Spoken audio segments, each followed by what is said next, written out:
Again, everybody, it's Plowboy's Ghost Channel. Well, it's Christmas time, and thankfully it's been a Second Amendment Christmas so far. Show y'all what I picked up the other day, Saturday. I picked up a brand new Model 629 Classic Deluxe Glock. Smith & Wesson. You know what I mean. Y'all, this is 44 Magnum number 3 that I've got at the moment. I've never owned 3. Well, before this, I'd never owned 2 44 Magnums at a time, and I've never owned 3 44 Magnums at a time. Of course, you put the Bulldog together, that's 4 44s. Cool. So anyway, y'all, I've never owned a true Smith & Wesson, ever. So this, let me adjust you just a little bit. This is new territory for me. And yeah, I hit it with a mother's just a little bit. I didn't work on it. I rubbed it in one time and wiped it off. I didn't want to really change the finish none. I just wanted to brighten it up a little because it looked like it had been, like if you like a Mustang or whatever, person from a while back, years ago, late 80s, early 90s, we used to get them drag light wheels that were aluminum, and you could polish them, and boy, they'd shine like a mirror. But a lot of people run them in that white kind of oxidized aluminum. A lot of people loved that. Well, I wasn't one of those people. I liked the polished.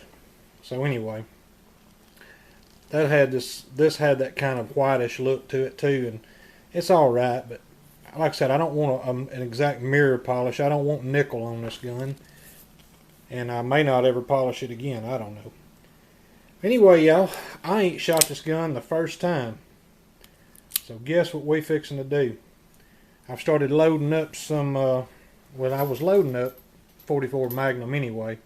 And one of the things I was loading is this deep curl spear 240 grain hollow point. And I have adjusted the powder charge to go along with what Brian Pierce had in his full power table and it's an online, you can find it, an issue of Hand Loader magazine, and I like his work. I trust him on 44 Special and 45 Colt, so I'm going to trust him on 44 Magnum and a 629 too. So I backed off my charge to 20.5 grains of 2400 under that 240 grain deep curl. And I'm sure it would have been fine with the 21 grains that I've been running in that Taurus Model 44. Of course, the Super Black Hawk eat anything just about. But anyway, y'all, thinking about putting a fiber optic front sight on it. Maybe the rear sights too.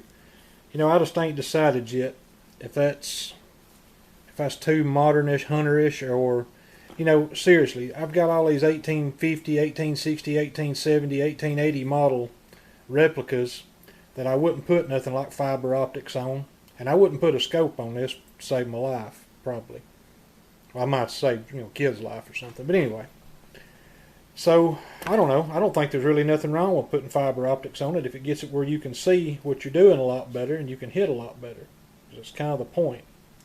I want the sights on my hammer to be freaking awesome so I can drive a nail straight every time. Anyway, I will take you outside, put in some ear ball protection, and we'll see if the sights are 50 yards off or if it's just my head that's 50 yards off. Stay tuned. Fire in the hole!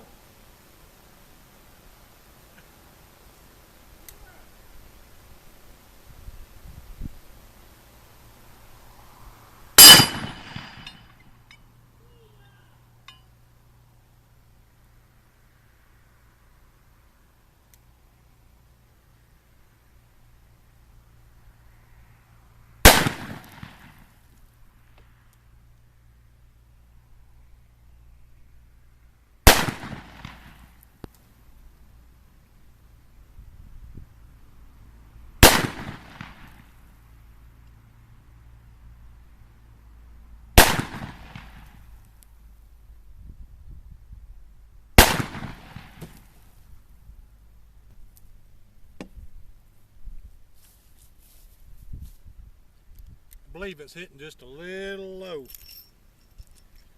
But she got adjustable sights. We can straighten that business out. Anyway, y'all, that's a kind of a quick show and shoot. Tell you a little what I'm doing with a bulldog. I have just got some Spear 200 grain gold dots that I'm loading in that 44 Special bulldog. And I've loaded up a bunch of them, and we're going to shoot it on camera after Ho-Ho, my wife, lets me open my present that's under the tree, which is a Crimson Trace laser grip setup.